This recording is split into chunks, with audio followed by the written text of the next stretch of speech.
The lunchtime rush at a small-town KFC was in full swing. Families chatted over chicken buckets, and the smell of crispy fries filled the air.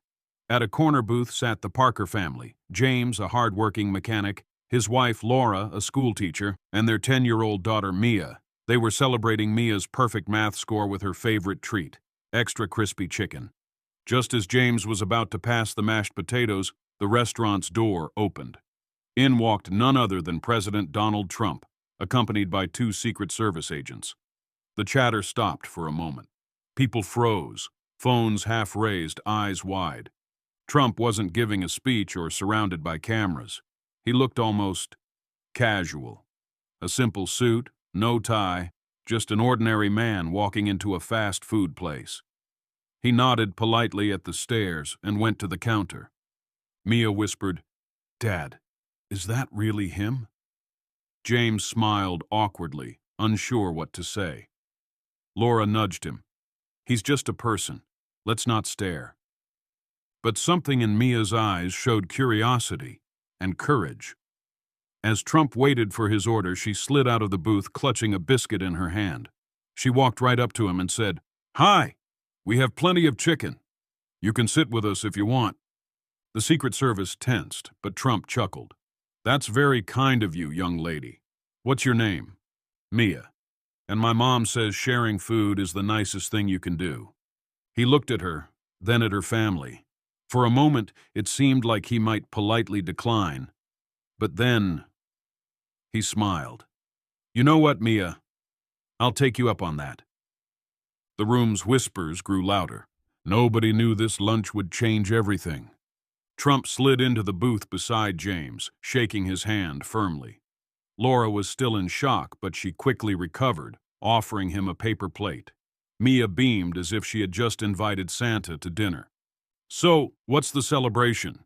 Trump asked, opening a packet of honey mustard.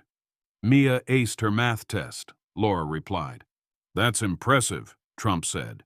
"Math is important, keeps you sharp, and it's a language everyone understands." James, though respectful, couldn't hide his curiosity. "Sir, with all due respect, why here? Why KFC in a little town like ours?" Trump chuckled. "Sometimes, James, you just want a good piece of chicken without all the cameras. Life doesn't always have to be fancy." Mia giggled, offering him a biscuit. "These are the best part." Around them, customers whispered, snapping discreet photos. Some were surprised to see him so relaxed, dipping fries in mashed potatoes. Others were curious if this was a publicity stunt.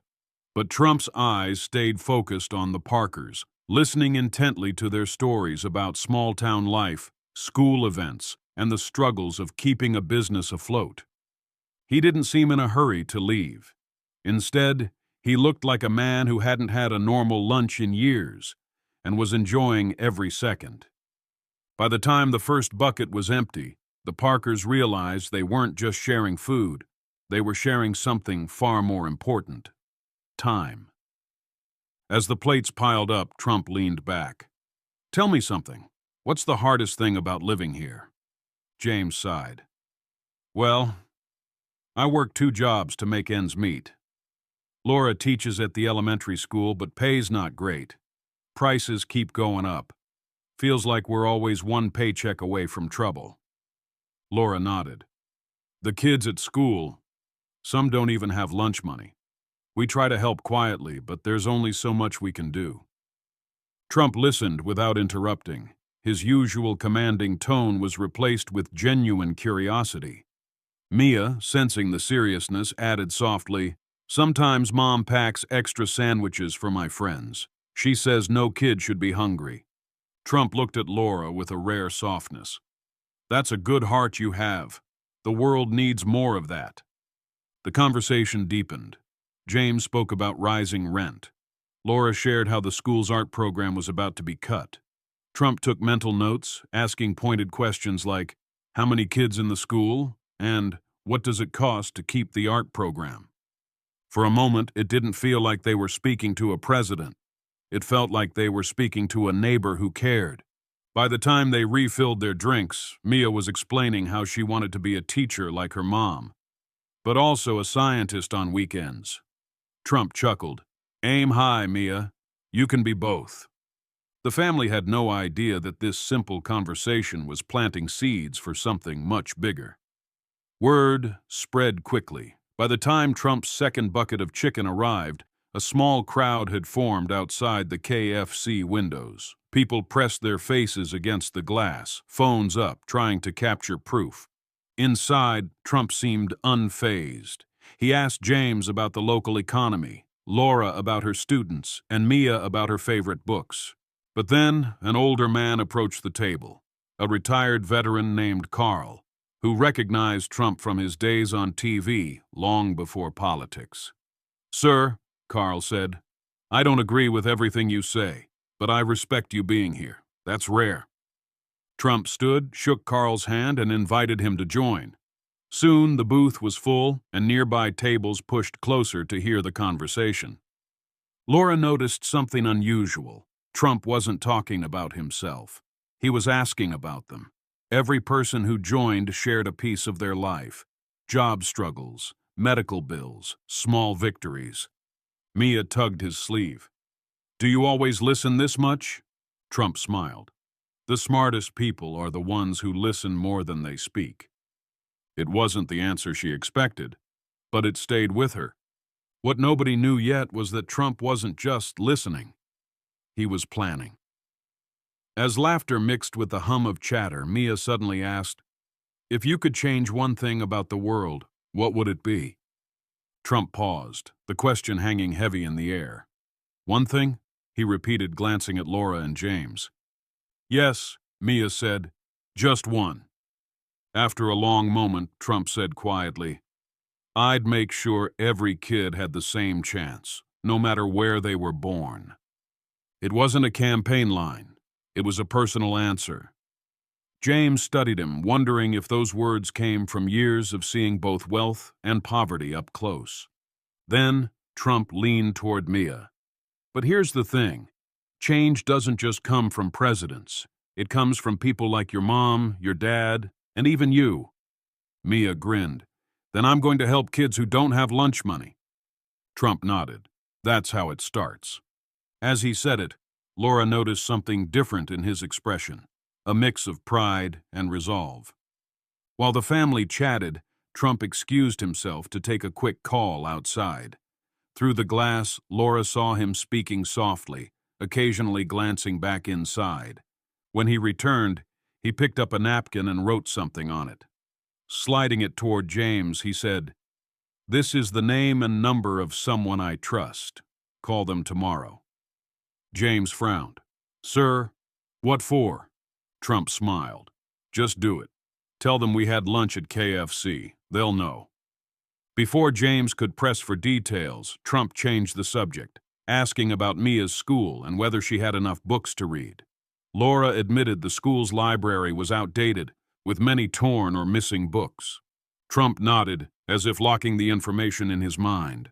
The crowd inside had grown, yet the conversation at the booth felt strangely private.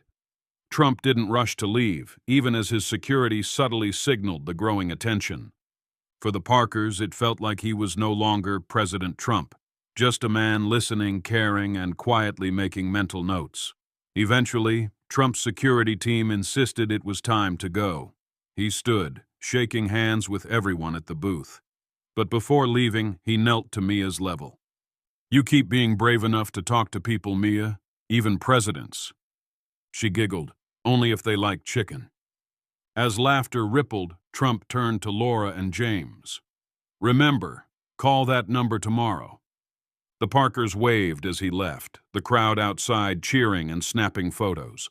On the way home, James admitted, "That was surreal." Laura agreed, but her mind kept returning to his words. She wondered if the napkin was just a polite gesture or something more. That night, she tucked Mia in and asked, "Why did you invite him to sit with us?" Mia shrugged. "Because he looked like he didn't have anyone to eat with. And Mom says no one should eat alone."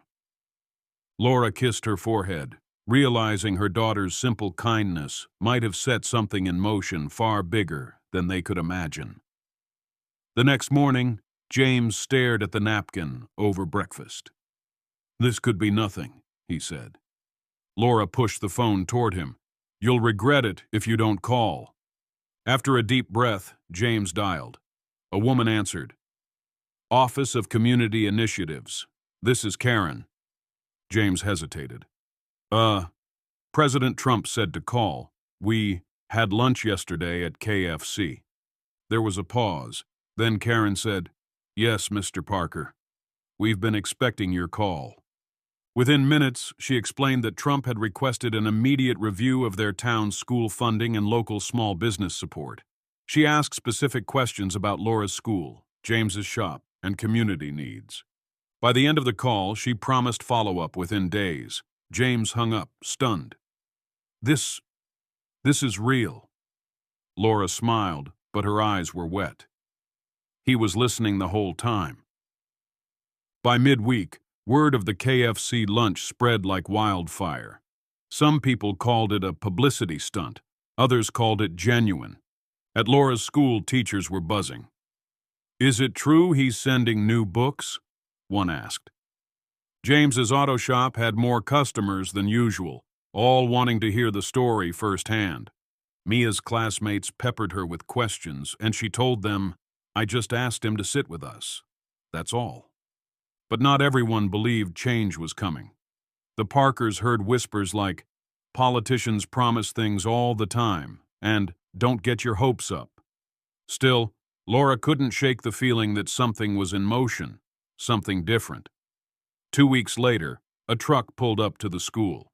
Workers unloaded boxes stamped with the seal of the U.S. Department of Education. Inside were hundreds of brand new books, art supplies, and even tablets for the students. A letter accompanied the shipment for the students of Ridgewood Elementary.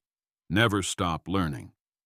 Donald J. Trump. Laura stood in the library, tears threatening to spill as children squealed over colorful covers. Mia hugged a book to her chest. "Mom, he remembered." Laura smiled. "Yes, sweetheart, he remembered." That same afternoon, James received a call from Karen again. She informed him that the White House had arranged for a small business grant program to be introduced in their county, with his shop as one of the first beneficiaries. James almost dropped the phone. "Are you serious?" Karen replied, "Mr. Trump said you reminded him of the hard-working families that keep America running. He wanted to make sure you had the tools to grow." James hung up, looking at Laura in disbelief. This is life-changing. Local news caught wind of the story, and soon reporters were calling. A headline read, "KFC Lunch with Trump Sparks Change in Small Town." James was wary of attention, but Laura agreed to one interview, emphasizing that it all began because a little girl invited someone to share a meal. On TV, Mia shyly told the reporter, "I just didn't want him to eat alone." The clip went viral, sparking online debates. Some dismissed it as a political stunt. Others called it proof that small acts of kindness could ripple into something big.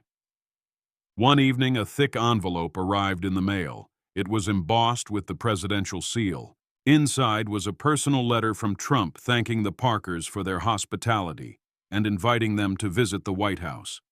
Mia squealed so loudly the neighbors probably heard. James was stunned. From chicken at KFC to dinner at the White House? Laura laughed through tears. Life is unpredictable, isn't it? Weeks later, the Parkers boarded a plane for Washington, D.C. Mia pressed her face against the window, eyes wide. They were met by a staff member at the airport and taken to a hotel near the White House. That night, as they walked past the lit-up monuments, James whispered, "I never thought we'd be here." Laura held his hand. "Neither did I, but kindness brought us." The next day, they were escorted into the Oval Office. Trump stood behind the desk, grinning. "Mia, my favorite dinner companion," he said, shaking James's hand and hugging Laura. They sat together, reminiscing about that lunch. Trump asked Mia if she'd started her Help Kids Without Lunch Money project. She proudly told him she had, raising enough through bake sales to cover meals for 3 classmates all year. Trump leaned back. You see, one meal can lead to many. Midway through their visit, Trump called in a few aides and local reporters. He announced a new initiative inspired by a conversation over fried chicken, aimed at increasing school funding for underprivileged districts. He credited the Parkers publicly, saying, "Sometimes the biggest ideas come from the smallest tables." James felt his throat tighten. Laura squeezed his hand. Mia simply smiled, unaware of the magnitude of what was happening. Before they left, Trump handed Mia a small box. Inside was a gold-plated bookmark engraved with, "Keep reading, keep dreaming." Laura's gift was a signed copy of a book on American history, with a note, "For the teacher who gives more than she gets." James received a custom wrench set with his shop's name etched into the handles. "These aren't just gifts," Trump said. "They're reminders that what you do matters." When they returned to Ridgewood, the Parkers were greeted by neighbors, students, and even strangers who had followed their story. The school library was thriving, James's shop was busier than ever, and Mia's lunch project had expanded. Laura noticed something subtle. People in town were talking to each other more, offering help more freely. It was as if kindness had become contagious. Months later, Mia was invited to speak at a school assembly about her experience. Standing nervously at the podium, she said, "You don't have to be important to make a difference. You just have to invite someone to sit with you." Her words drew applause, but more importantly, they stuck with her classmates. Soon, students began starting their own projects, from coat drives to tutoring younger kids. The ripple effect was real. A year after that KFC lunch, the Parkers received another letter from Trump. It read, "Mia, I still remember your biscuit offer. You reminded me that leadership isn't about speeches. It's about sitting down with people and listening. Keep changing the world, one table at a time." Signed, Donald J. Trump. Laura read it aloud, tears in her eyes. James put his arm around her. Mia just smiled. I guess lunch really can change the world. And in that small town, it already had.